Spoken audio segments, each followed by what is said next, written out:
Good evening, I hope everyone's well today. Thank you for watching, it is appreciated.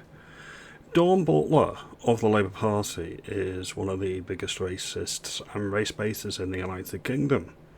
She's okay with anti-white racism, and this is pretty clear if you look at her rap sheet. She had the audacity to go into Parliament, the House of Commons this week, and actually attack my MP Sarah Pochin. I'm going to play the clip in full, and then we're going to go through a few bits and pieces about Rupert Lowe later in the video, so stay tuned. I'm going to play the clip now, okay? Point of order, Dawn Butler. Madam Deputy Speaker. Madam Deputy Speaker, on Saturday, the member for Runcorn and Helsby said, "It drives me mad when I see adverts full of black people, full of Asian people." The member also said, "It doesn't reflect our society." Madam Deputy Speaker, as the MP for Brent East, one of the most diverse constituencies in the UK, you can be black and brown and be British. You can also be white and be British. The majority of constituencies aren't like yours. That was the point my MP was trying to make. She may have worded it incorrectly, she may have worded it poorly. She wasn't making the point off her own back either. It was a phone call. It was a phone and she was responding to a question. So I'm completely offended by that comment. It is a racist comment, Madam Deputy Speaker. And can you imagine the constituents of that MP going to see her knowing that she's a racist? I'm her constituent. I'm one of her constituents, alright? I voted for her. I really don't care. I couldn't care less. I have no problems going to see her. Doesn't impact me at all. I'm literally the person that voted for her, and I can't give a fuck. Pardon the language. Madam Deputy Speaker, these comments appear to be in breach of MP's Code of Conduct, in particular, the 7 principles of public life. Order, order. Can the Honourable Lady please reflect on the language and withdraw the remark about another Honourable Member in this place? Madam Deputy Speaker, that comment is absolutely a racist comment. Don't make it an edict, alright? In your view, you believe that comment is racist. See what I did there? Other people can have different opinions. Yours isn't the only valid opinion, and you don't get to decide what is racist, alright? And if we cannot call that comment out in this House, that is in breach. Order, order. For clarity's sake, it's the calling of a member of this House a racist. Madam Deputy Speaker, to say that, let me just quote again what the member for Runcorn and Helsby said. "It drives me mad when I see adverts full of black people and full of Asian people. It doesn't reflect society." Madam Deputy Speaker, that is a racist comment. Would it be racist for another country? I don't know, Nigeria, for example. We'll use that because that's where Kemi Badenoch, the leader of the opposition, hails from. Would it be racist if the Nigerians turned around and said a similar comment on TV? That it would be, they'd be called racist if all they're seeing on TV was white people? Would that be racist? Of course it wouldn't. Do you know why? They've actually banned white people on Nigerian adverts, okay? They've actually done that, okay? They passed legislation to do that. What's good for the goose is good for the gander. Either they're both racist or neither are. It's not the comment that the Honourable Member is referring to, it's the fact that that she called the member a racist that is the issue. If you can please reflect on your remarks calling a member of this House a racist and stick to the comments being a racist. It may be that she considers that that is dancing on the pin of her head, but it's important that we all act with respect and set an example to the country. Giving me deja vu. Ultimately, the comment is a racist comment. It's quite strange that I'm unable to call out the member for being a racist, having made a racist comment. Order. Please, I know this time and time again. Can you please consider withdrawing the comment about a member of this House being a racist? I don't want to be thrown out of Parliament again. Throw yourself out and don't come back. Don't come back. You were doing nobody any favours, and that's not being racist. It's you wasting parliamentary time on this bullshit, on this nonsense. No one gives two hoots. Nobody but your own little social clique give any credence to these comments. That was the start of it. Oh, it gets worse. She's like a dog with a bone, this one.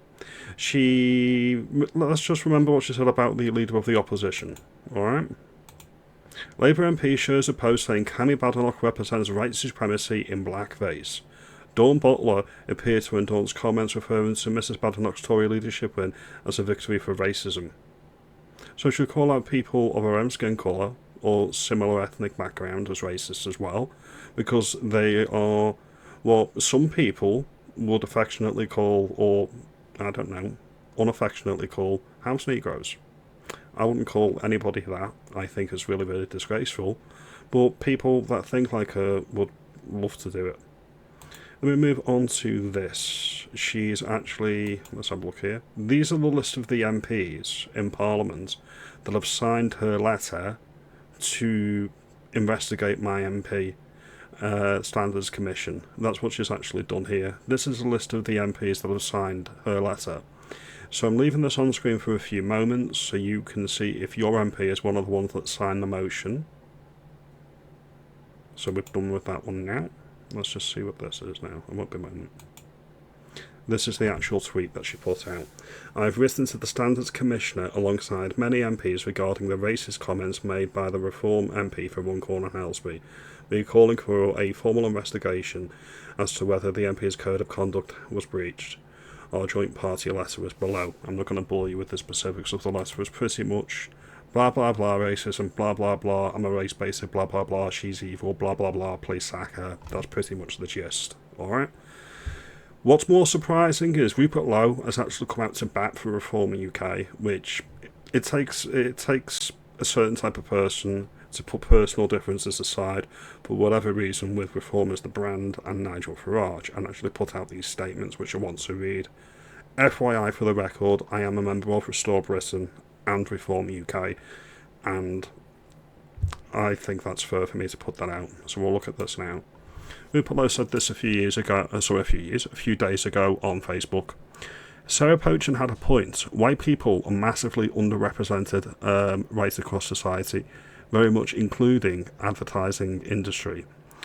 Could she have worded better? Yes, obviously, but Farage was wrong to throw under the bus yesterday for it. A good leader supports their team, even at difficult times. The media focus on this over the past few days has been insane. Do not submit to the mob. Certainly don't throw a colleague to the wolves to satisfy the pack. It will never work. I'm not going to read the full thing out, but I'll leave that on the screen for a moment or two so you can read what Rupert Lowe said. I think that's pretty fair-minded, to be honest. And then, in response to Dawn Butler putting this letter out on X for clicks and views, he put this out as well. I'll defend Sarah because nobody else will. This is a ludicrous waste of everybody's time. The British people expect MPs to spend our time debating issues that impact their lives, not this vindictive point scoring. You've made your point, now leave Sarah for Runcorn alone. Again, I stand with Rupert Lowe, I stand with Reform UK, and I stand with Sarah Pochin. Me personally, Sarah shouldn't have apologised. I'm her constituent, I'm her voter, I really don't care, nothing wrong. Nigel Farage shouldn't have made it about those comments, really. He should, when he had that grooming gang press conference the other day, he should have just swatted it aside and moved on. That's a critique of Farage, nobody's above criticism. However, what is interesting to me is a point I've made on this channel before. I think before the next election, Rupert Lowe will be back in the fold. Alright? You may think I'm crazy, but I think both James McMurdoch and Rupert Lowe will be back with Reform before the next election. These are just my opinions. As always, your mileage may vary. Do you think Rupert Lowe has a point? Do you think I've got a point that the MPs, dominating the media headlines with this because it's a distraction? They always do this. The real issues, like the farmers' tax, they don't get any debate in Parliament usually. They don't. All the focus is on minor issues like this, and it's a waste of everybody's time. Now, if you like this video, and you think I'm onto something with this as always, let me know. If you think I am overstating things, let me know. If you think I'm understating them, let me know. Like and subscribe, do all that great stuff, and I will see you in the next video. Have a good day.